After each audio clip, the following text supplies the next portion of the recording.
main carry, so let's see and go into the draft.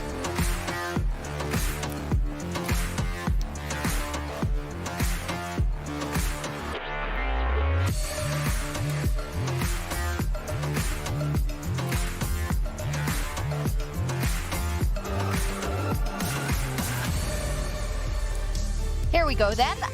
Both teams are in dire need of a win, we have to say that. I like that you just outlined in terms of what we're looking at for Mad and Niski. On the other hand, it's no secret that the Team Heretics solo laners have not been doing that well either. So is that going to be an avenue that Mad Lions might look to exploit?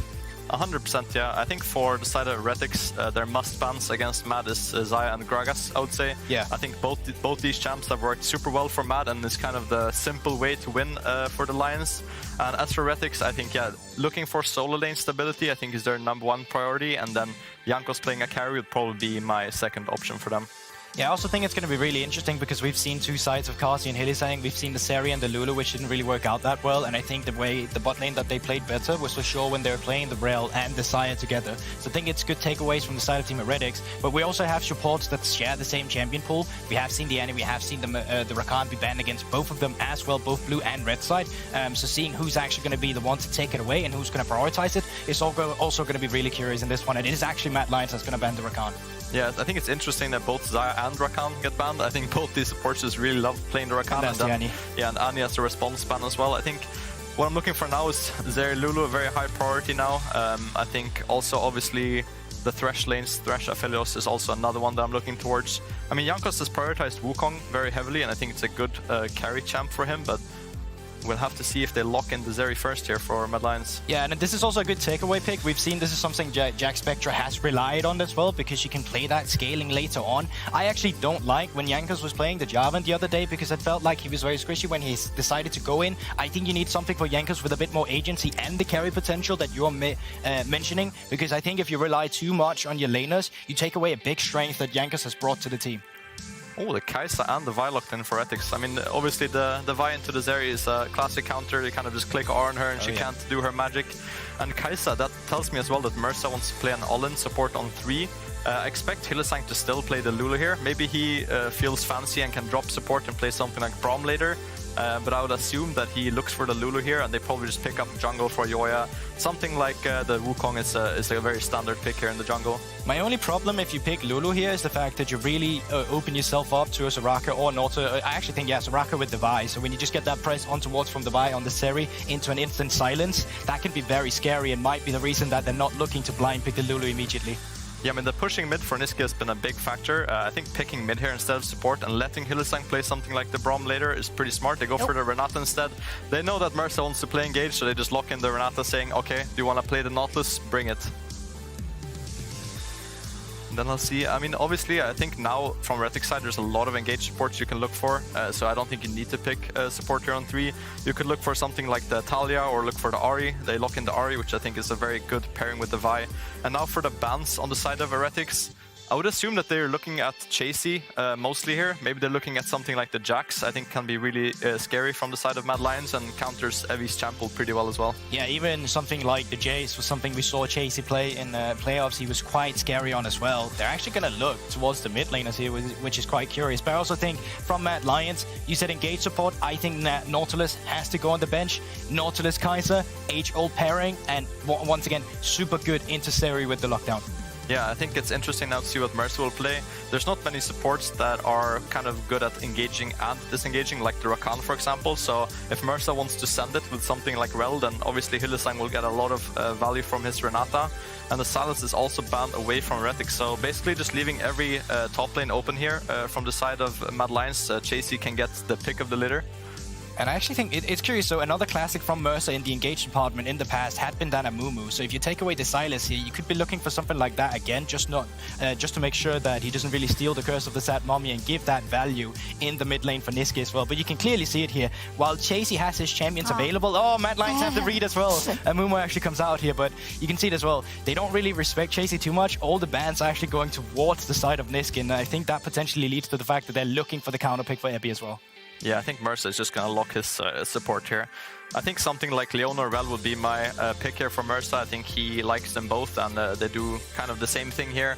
Both are going to go in, both are going to look to lock down the Zeri. I think Leona is not a super great counter into Zeri, because she can run the cleanse. But with the Vi and the Kai'Sa, it's a bit easier to just kind of dive in there together. So now I'm looking for the side of Mad Lions. I think Niski can play a lot of absorption champs here. He can play something like the TF. Obviously, Chase is good on a Cassante. I kind of would like something like a Swain if Niski plays it here.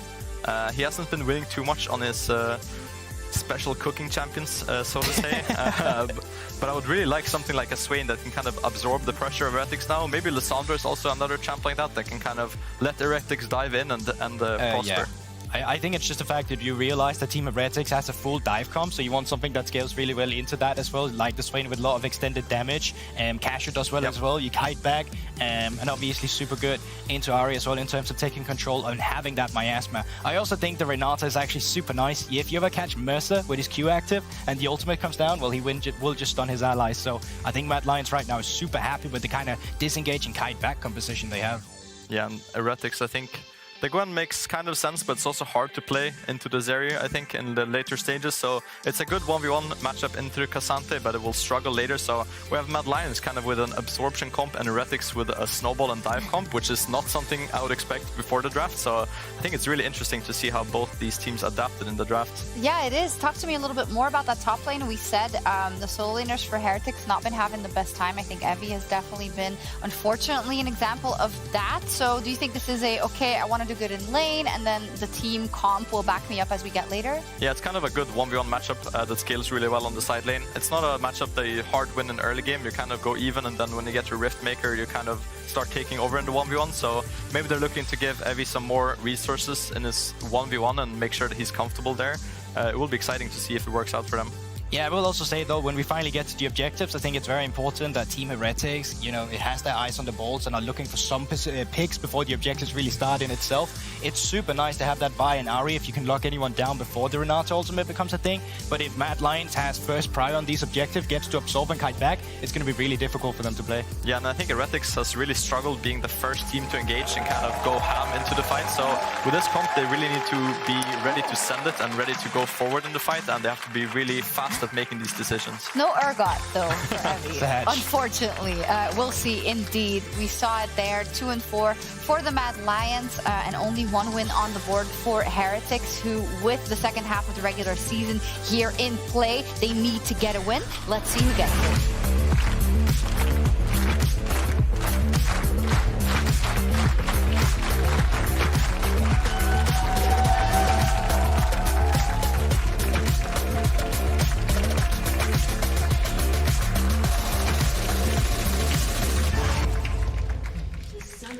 Let's see who gets that win indeed. Thank you so much to the analyst desk. I definitely think GB and Treats are getting more Nordic, by the way. Their accents are growing. And yay, another Zeri game. Yeah, I mean she's below 30%. But look, if you actually want to see a really good Zeri, you should actually check out the LPL TikTok. It's actually banger. When you see like EDG leave, when you see Ruler playing that champion, that's where you get to see top tier Zeri plays. Actually class. I want to see top tier Zeri gameplay today from Kazi. I really love the analyst desk and how they just summarize these two team compositions. While Dags and I were watching this one on the desk, Dagda used the words, "That's the biggest dive comp I've ever seen." And I think while the wording's a little strong, it's pretty clear to understand what Heretics want to do with this 5-man composition. Yeah, especially with the amount of the game you just play around, both mid and bot, it's kind of absurd. Even Mercer maybe looking to dive in nice and early here, but will be spotted. Well, listen, Mercer diving in nice and early. This is his most played champion. Of the 120 games on his docket, 20 of them have been on Leona. Unfortunately, only 40% of those are wins. So Mercer definitely going to be looking to find some more success. I do like to look at champion win-loss, and I think for Ruby specifically, his third most played champion is this Ahri. Of all the champions he's played ever with more than 3 games, this one's got the highest win rate. It's a 90% win ratio. The reason I'm going to focus on the Ahri specifically and look at Ruby is Ahri's this year have not been the most impressive in EU. This is a big trade between these two top laners. So I want to see Ahri, I want to see Abby making an impact, especially when you look at some of the tools trying to get around that Cassio, try to get the disengage tools from Renata. Like, it's going to be a little bit difficult to use that ultimate to weave around fights. I think the big one is trying to get Jankos into this mid lane to set that up. Skarzi already taking a little bit of damage, but if you can get Jankos into the mid lane to work with Ruby, you've got the charm, you've got the CC from Jankos, especially post 6 as well. Set up for that double play, even try and burn a flash early here onto Niski, and then repeat gank. Get control in mid, lend that into bot side and start to take over mid to bot. That is the game plan Heretics have to operate off of, because if they don't, it's just going to be Mad Lions outscaling them, getting to a better part of where they're just able to play towards their team fight strength. I really, really like that expectation setting, because it means the onus of execution is on Heretics. But look, they've got the comp to do it. JC and Ebby continue to trade heavily. Chasey steps forward, goes available to him, goes for Ebby as well. Down to 110 hit points. I like the ooze from Berlin as the minion wave in the cannon is pushing forward. Alyoya's making his way up.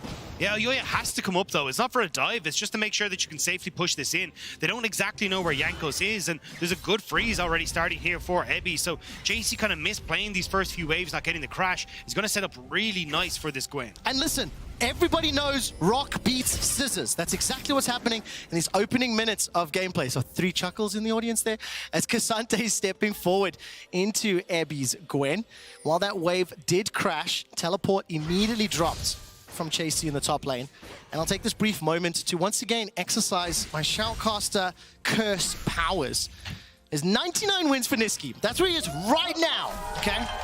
If he wins this game, it'll be 100. That is how maths works. That is how maths works. I have a little bit of deja vu because I think I said that yesterday, didn't I? Yeah, a little bit. And unfortunately, never really got to a point where they could actually play. But I will say, this seems like a bit of a easier to execute composition for Mad Lions than we saw yesterday. We were kind of talking about, hey, they don't really have great engage tools. Feels like a lot of this is going to be chasing members down. This time, though, it's, okay, we could a ton of late game scaling. We've good engage with Alyoya, great disengage for a lot of the dive the Heretics are working off of. And if this stays in an even state, I do favor Mad Lions. So it is on Jankos to really get the ball rolling here. But if there's anyone that I believe in on Heretics, it is Jankos.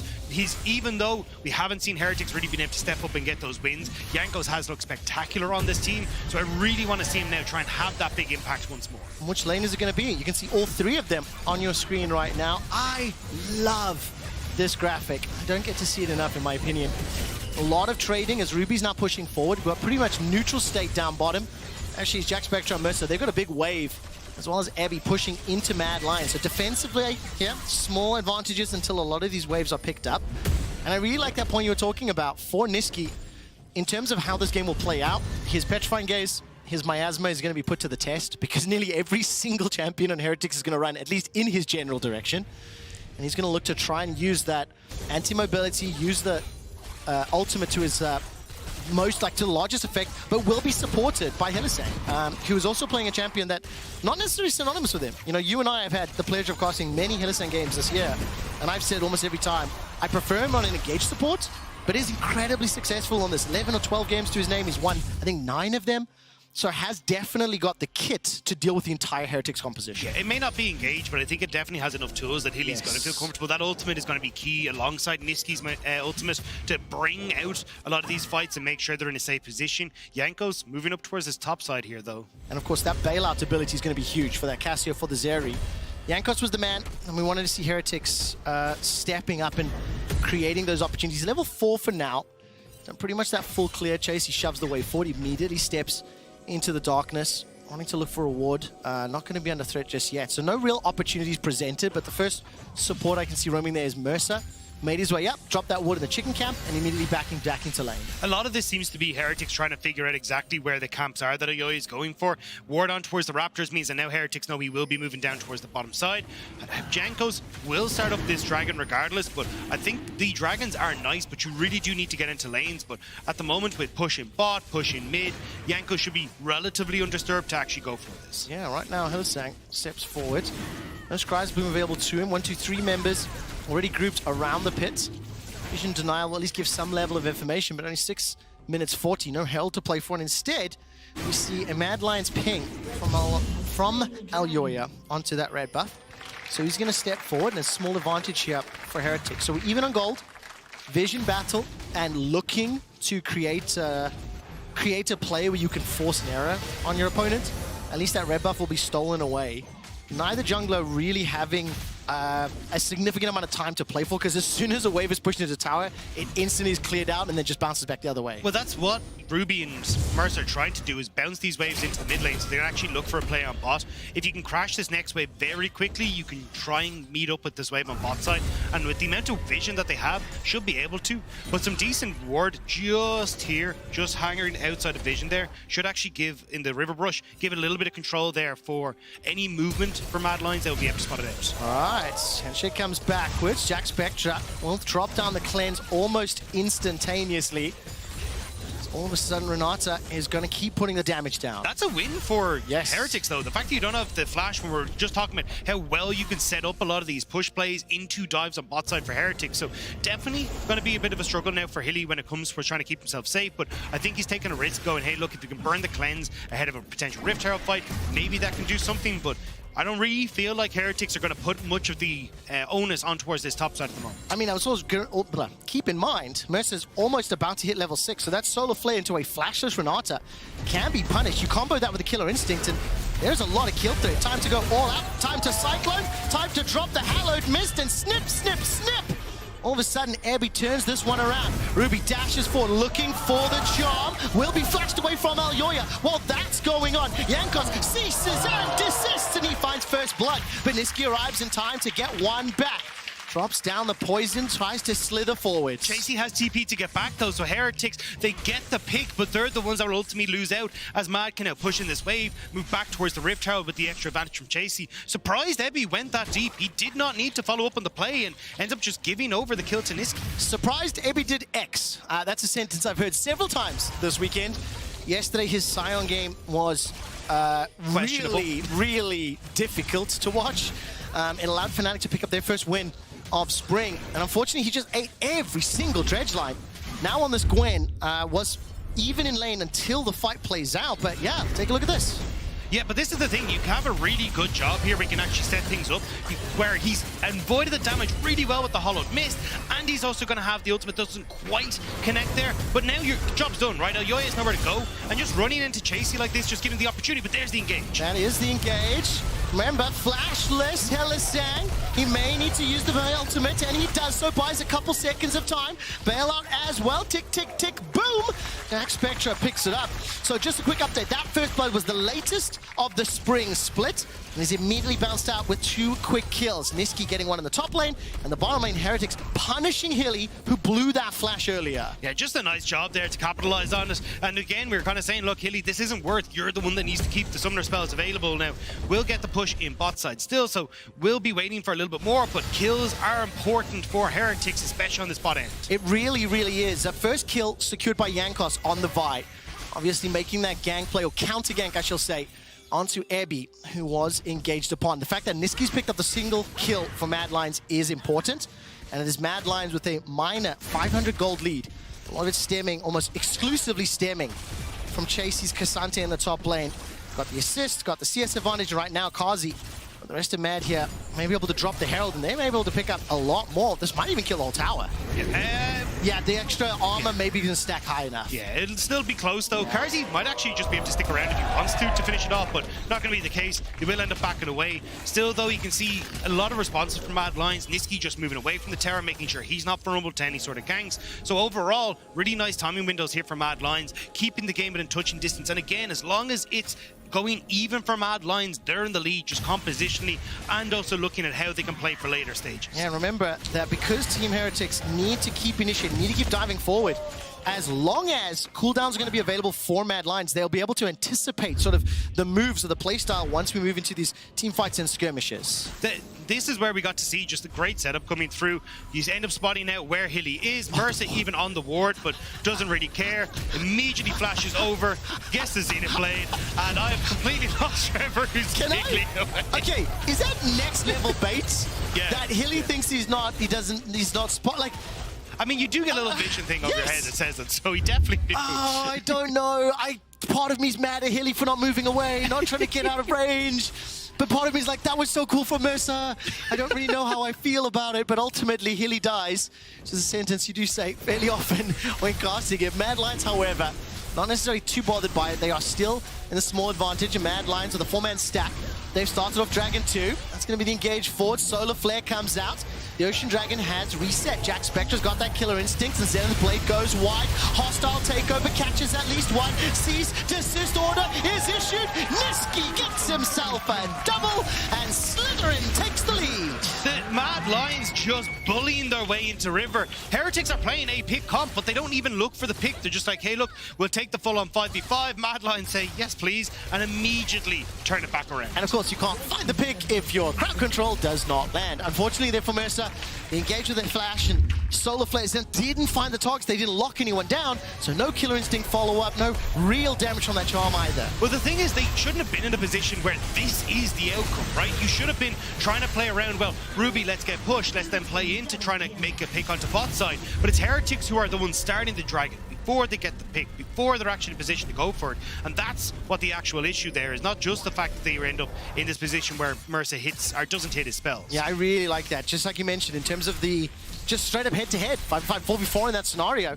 Advantages to Mad Lions, so they're going to take full advantage. They get the Dragon, they extend that gold lead further. All 3 kills secured by Niski's Casio. This is one of the things, though, that I've actually had a bit of a problem with Ruby, even right back in the day when he was playing on Rogue Warriors in 2020, was we'd see him on Azir, we'd see him on the Victors, and he was very happy to just sit in lane and do his thing and scale to the ultimate lane game. The problem for Ruby is that he's not the best when it actually comes to, hey, I'm going to link up with my jungler, try and play for side lanes, try and move away from lane. We got to see inklings of it in the Amazon's EU Masters, but not a huge amount, and I think this is where we're now starting to see again where they needed Jankos and Ruby to link up. It's Ruby not really getting his waves in a state that he can then roam and play on sides bet. Even more so this composition, the Vi, the Ahri, like when you look at how this composition wants to play out, they want to create those picks, create those numbers advantages, and then kind of overwhelm with some early to mid-game aggression. Heretics are trying to link up this time around. Jankos and Mercer roaming up towards the top lane. Ruby, no teleport available to him. He left that mid lane, but no targets just yet. And yes, he connects the charm onto Ayoya. Spirit Rush is available, but he's holding onto the trigger because Niski's there. So the Miasma, the Petrifying Gaze, the answers are available if Heretics overstep, and now is potentially someone being caught out. The missiles are thrown out. Spectra uses that killer instinct. Hostile takeover not going to be useful this time around. They re-engage from behind. Chasey's all out. Delivers Jack Spectra to the waiting hands of Kazi. Now Evie is on the wrong side of the rift. Ruby Spirit rushes forward, Spirit rushes backwards. Mercer Zenith's in, and Niski stays alive long enough to get some more poison down. But Heretics on the board for now. Jankos takes out Ayoya. The charm is great. Kazi instantly cleanses and flashes away, but gets snip. Heretics get 4. How did they do that? How did Heretics turn that around? I'm asking you. Yeah, that. I don't know. The fact that they're able to bring this back in the slightest, I was like, this is just done for. I mean, great pick onto Hilly, right? But as soon as Jack Spectre went down, I was like, okay, not really having enough consistent damage here. You're going to be in a very serious issue because a lot of your burst is already used by Rubies. You can see on this bottom side. You put out Yoya low. But Evie coming in, I was like, this is doomed for it. There's no way Heretics are going to try and re-engage this. But Ruby still having some of those opportunities on the ultimate still to reposition. Sets up nicely. For 1 kill, he gets the reset then. Jankos as well. Great target selection on who he can burst out with these combos. And finally, just barely, Heretics are able to scrape in there. I love the murmurs in the chatter here in Berlin, reflecting that entire fight. The skin of Heretics' teeth, they stay alive. Just a couple seconds to go. Cease and desist is available. Spirit Rush is available. Solar Flare is available, and it's all dropped on Mad Lion's head. Ruby's killed Hilly. The Cyclone is spinning and looking for the win. The Rifter is also picked up. Kazi and Chasey need to do magic. The charm connects onto Cassante, and Chasey's looking to get more damage down. Mercer will be the next target. Orb Deception thrown out, and Kazi is just firing away with that burst. Mercer below 200, and Ruby not going to have any more Spirit Rushes available.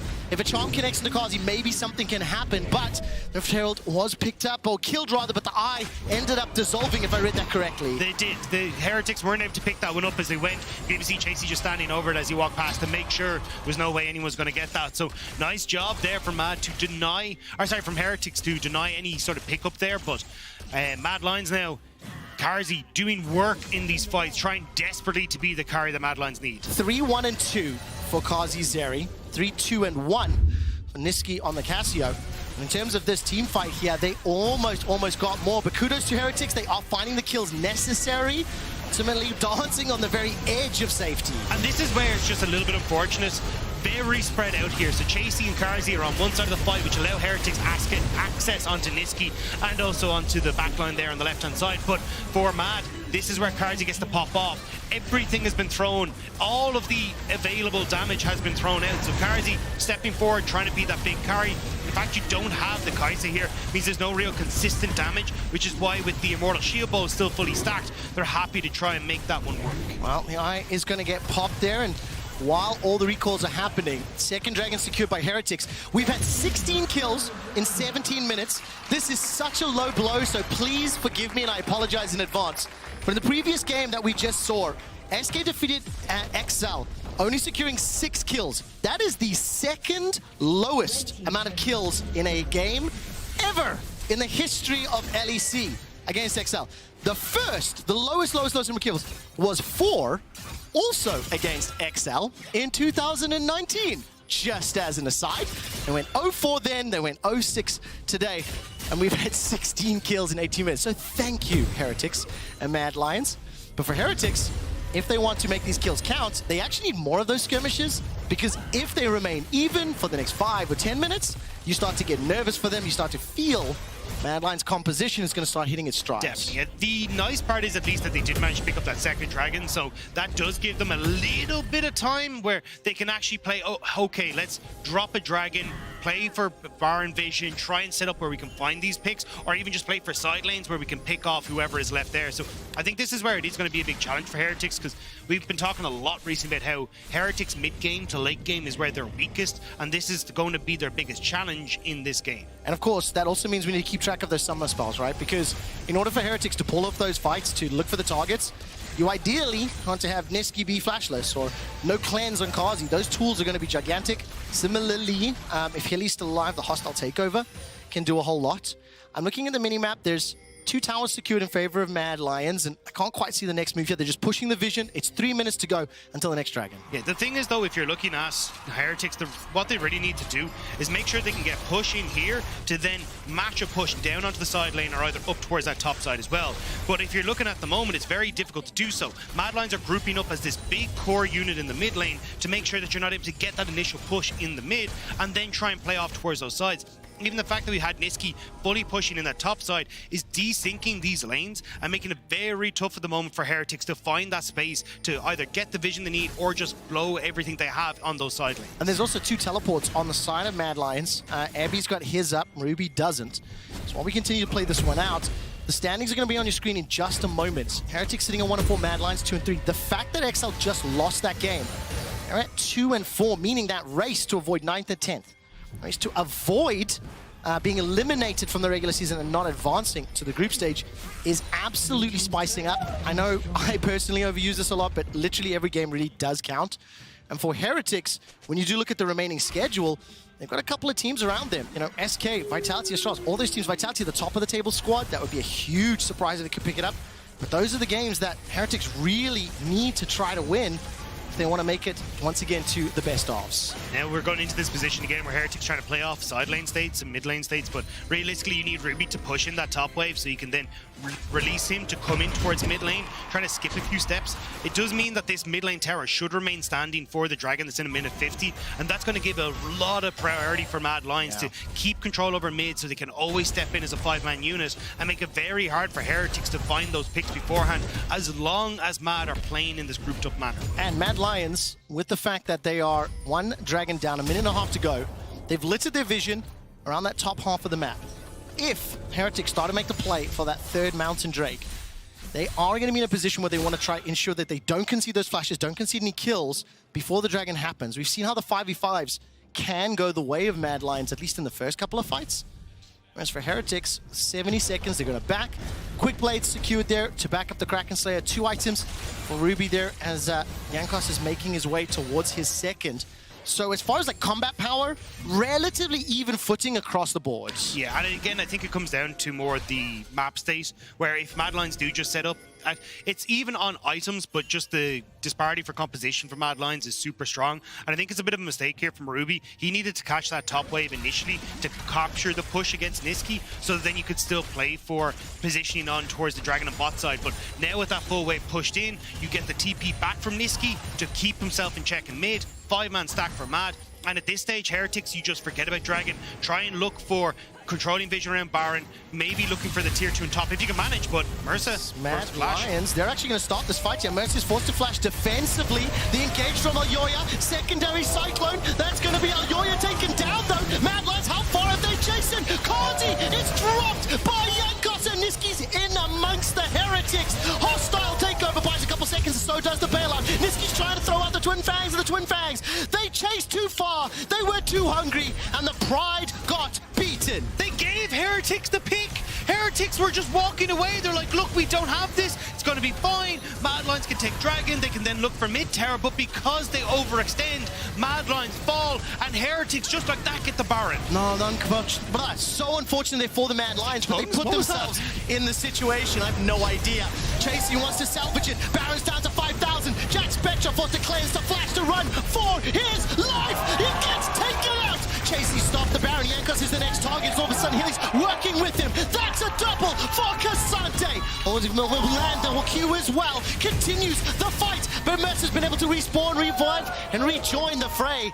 Man, the Baron has been stopped, but at the cost of multiple lives. Chasey, though, that was a hero play and a half. Managing to get the kill onto Jack Spectre and keep the follow-up. And now Mad, they're the ones sitting here. They're 4 strong, and they're thinking of going for the Baron. Go for it. Let's just do the fight again. Why not? All of a sudden, 23 kills, 23 minutes. Teleports being channeled here. Abby will be the first to arrive. Ruby went to the tower. Baron down to 7,000. Mercer has got the solar flare. Wants to find the target. Oh, that's big. It's the pit. The charm lands as well. And Niski gets the stun of the pitch. Fine gaze. Cyclone buys some time, but it's over. He's got the first kill. He's got the second kill. The Baron's been stopped. Hilly will potentially fall to the charm. The charm lands it. That wasn't a Ruby. That was a diamond of a play. Round 2 goes the way of Heretics again, and Heretics actually managed to get the Baron in the end. And Trevor, there's still a Dragon. It's still not over. We're probably going to get this again. But brilliant stuff here from Mercer. This ult onto the 2 carries for Mad Lions sets up beautifully for Ebby. The needlework rips apart Mad Lions backline, and that's where you're able to strike as Heretics. 3 days in a row, 8 games so far. And Heretics, as well as Mad Lions, are throwing everything in the kitchen sink into it. The vision from those wards in the pit giving some advantages, but for Heretics, I was nervous after 10 minutes. I was concerned after 20 minutes, and for the last 3, They have your Heretics have interest. been gifted everything they needed to now be in the position to actually take over the game. With Baron, with the gold lead, with the comp they have, now we look at their execution. Also, because it's Ebby very strong in the side lane, the ability for Ruby to link up with someone like Jankos and try and play again for those picks on sides becomes very, very high. I don't think they should have Ebby and Ruby linked up in the same lane here, though. I think you need to separate these two and try and draw multiple members across the map, really utilize that Baron buff, especially since a lot of time has already been invested with it in getting the reset, getting Dragon, now a second reset. They're not actually having a huge amount of time left to get this Baron buff to work for them. I mean, the bigger one for me is just that that's the breathing room that Merry Heretics needed, right? They buy enough time to try to get control of this rift. They've got no teleports available to them. Heretics, however, have still got themselves a minute and a half. Where do they want to play for this? Dragon number 3 was secured as well. So going to be playing for the Soul in 4 minutes time. So going to be a little bit careful of that team fight. And I will give some kudos. I think Ruby, in that Baron pit, every single skill shot, connected. It found its targets, multiple angles, comboed with the fact that Mercer landed a solar flare on just a completely grouped up team of members, right? Well, Heretics now get that push into top side. You're going to see the resets coming through from the likes of Chase in the bot lane. Looks like Ebby going to try and catch that wave bot side, although cancels his recall. And now Heretics going to start pushing in. That's essentially going to be the last push. Only 45 seconds left before this Baron buff is gone. So they're going to reset, try to play again off the fact that you're getting massive items onto Jack Spectre, who just had completed 3 items for himself. You do still have to be nervous, though. Niski has both of his 2 items that completed, working up towards that Sonya's Hourglass. Karzi hitting 3 items as well means he's in a great spot. So yes, you do have this lead for Heretics, but a lot of these late game damage dealers are coming online for Mad now. So two things as well. We talked about the Team Heretics schedule. They play SK and Vitality, two teams at the top of the table. Mad Lions also played SK, but they will be facing off against G2 and then Fnatic. So these are the remaining games here for Mad, who only have 2 wins to their name. In this position, they are starting to fall behind. It is by no means game over for them, but it's 3 or 4 wins that you want to accrue, and you start to feel a little bit comfortable. You look towards the group stage. Right now, Chasey and Mercer battling inside the jungle. Mercer's still got the flash, still got the solar flare. He will flash to safety. Here comes Heavy. Snip, snip, snip inside the hallowed mist. LEC is taken out before he can use the hostile takeover. Heretics found the pick that they wanted. So a lot of objectives to fight for. The tower in the bottom lane, I think, was dropped as well. Can't see if that's actually still up. We'll be able to push for that bottom inhibitor turret instead. But Heretics, they find the pick. They are able to once again fend off Mad Lions. It's Mad Lions, though, once more kind of giving them these opportunities. They overcommit trying to get the support, and then Ruby comes over the wall, great access to the back line, and Vods just trying to play this a little bit too quick and giving Heretics these openings that they need to. Again, now another tower gone, and when you have this now Dragon Soul coming up for Heretics in 2 minutes' time, having complete control of the spot side is crucial, but we're just going to get a replay here. So the problem is you're committing a huge amount onto Mercer, who's quite tanky as a Leona thanks to that W, and even look at where Ebby is right now. If he can get multiple people hit with this ultimate, it does so much damage, and great engage from Jankos, great follow from Jack Spectra, putting himself right in the thick of things to get all that damage off that he needs, and then Ruby being able to follow through as well. And I think Nisqy did teleport into that mid lane as well, if I read that correctly. So another tool taken down. That gold lead 8,000. 3 dragons, and the 4th one spawns in 1 minute and 20 seconds. I'm just going to do a little low blow. Don't forget, of course, that Nisqy is on his 99th win. We'll turn that one off for a second. Unfortunately for Nisqy, I think I really have cursed him. I do think it's a thing. Still chasing 100. If he brings us back, I'm reaching directly over you to play that again. That's actually why I ran the graphic a second time, because I do think it's on Nisqy. I do think he has to be with the team when the engage happens. I do think the Miasma and the Petrifying Gaze have to have an influence, because when you look at that kid, when you look at everyone jumping forward, but it's very difficult. He does have the flash, he does have the hourglass, and we're 40 seconds from potentially that Soulfire. The biggest problem that you're looking at for Mad is there's no cleanse on Karzi, there's no Mikhail's Crucible for Hilly just yet. He's very close to being able to complete that item. So that means that anyone that gets caught with Ruby's Charm, with the stun from Mercer, is going to feel that damage. Look at where Ebby is, though. He's very far away, and Mad now get the summoner out. 1, 2, 3, 4 members of Heretics inside the river. Teleport completes from Ebby, level 16 to the 15 of Chasey. Ruby, by the way, level 18. So level 16 of Nisqy. The Dragon's up in 7 seconds and the fight is on the fray. This is the front to back that Mad Lions wanted, though. As long as you can't get access to Karzi and Nisqy, you're fine. This is going to be such a big one. Ruby is right out in front. He wants to try and find that flank. Same with Jankos here. Does their composition make up for the 8,000 gold deficit for the 2 additional Dragons? Ruby's Charm will scratch past the backside of Chasey. Dragon has been started off. Mad Lions starting to tank this one ever so slightly. Ebby's waiting for the engage. Hilly's got the hostile takeover. He's got multiple players lined up, and he fires the pink smoke. Everyone's berserked from Heretics, but the Dragon is secured by Aoyoya. Now in the follow-up fight, the Cyclone's there. Aoyoya will get dropped. The Petrifying Gaze sends Heretics to the back foot, and it's Jankos the first to die. Jack Spectra stuck inside the pit, forced to flash over the wall, looking for that blast cone. The Dragon goes to Mad. The kill goes to Mad. And the 5v5 goes the way of Mad. Mercer is still spotting out where Mad Lions is. Look at where Heretics are trying to push in, trying to see if they can threaten the inhibitor tower as Mad turn towards the Baron. Ebby used the TP to get to Dragon. This is a 3v5 right now. All right, Ebby's going to be in the bottom lane. Ruby's going to rejoin from the mid lane.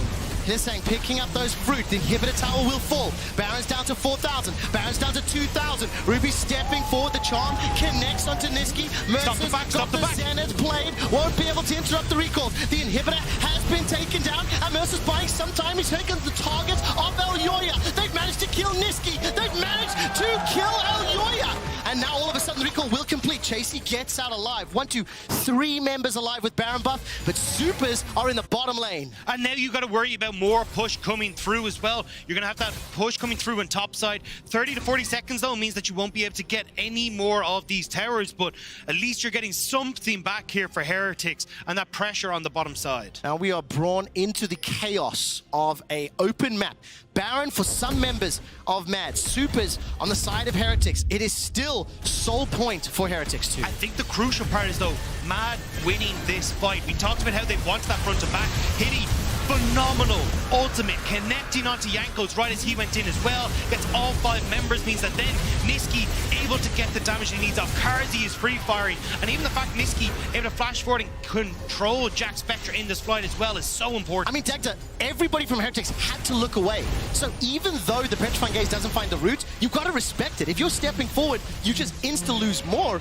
In the follow-up fight, though, keep your eyes here on Ebi. Great job, observers. This is where it becomes so difficult, though, because you use everything in the kitchen sink in the bot side fight. You're now in a really difficult position where you need people to back. Mercer doing a good job of stunning up Nisqy. Jack Spectre hadn't used that ultimate in the previous fight, had actually flashed over the wall to get away. So it does mean Jack Spectre gets some kills back in his favor, but unable to stop those last few resets was so crucial there. Exceptional positioning from Hylissang in that dragon fight. I mean, a 5-man hostile takeover, and that instantly just pushed everything in favor of Mad Lions. Yes, they were still down a significant amount of gold. Right now, multiple members of Mad stepping forward. Takeover will berserk just Mercer, but there wasn't any real follow-up there. Ebi still pushing in that top lane solo, so there's a small numbers advantage for now in this middle lane. And that's all that Heretics are trying to do, clear out this wave so Mad can't continue to push. Well, Ebi going to get another inhibitor. They're just trying to play bait, keep Mad Lions interested so Ebi can do his job. Can Ebi get another one? 4 members starting to back away. Recall completes here for Nisqy. He does have that teleport available if needed. 4 members of Heretics still pushing forward. Ebi at risk of being caught out, but he will be able to escape. So he gets the tower, Dagda, and that gold lead starting to feel less and less relevant. Now I think it comes down to who is going to play this map better, and also potentially just this next dragon fight. We could have one more 5v5 that determines it all. The inhibitor should still be a threat though on that bottom side right as the dragon comes up. So as long as Ebi can continue to put pressure onto this top end, he does beat Chasey in the 1v1 at this stage. Then having the rest of Heretics push in mid, you fall back to dragon and make it impossible for Mad Lions to either force the 5v5 at the dragon because you've got full control, or you just look for the quick face check and see if you can catch them out as they're trying to rotate over towards that objective. So at the moment, a lot of the cards are in Heretics' hands. We'll have to see if they can finally find that moment to pick up the win. There is one small saving grace here for Heretics. If they don't get completely wiped in a fight, they've only conceded 3 towers. They're out of turrets, so it will take Mad Lions a little longer. I recognize how silver lining that statement is, right? But we have seen every single one of these big fights go so close, so down to the wire, and multiple of the big objectives, hell, there's even been drawn out long enough for people to respawn and rejoin to the teleports. Mad Lions are just getting stronger as they go on though. Look at Ruby, fully built, not really going to provide much more, especially to a Cassiope that's just about to finish that Rabadon's death cap. Full items now for Carzzy and that Mikhail's Crucible for Hilly. This is where they are really starting to come online, whereas Heretics are starting to teeter off. So the more Mad Lions win, the only more dire straits it is for Heretics. I mean, Nisqy's about to pick up the fancy hat as well. He's got that death cap available to him. Ruby will be forced to use that Spirit Rush away. That is a big cooldown, 10 seconds before the dragon.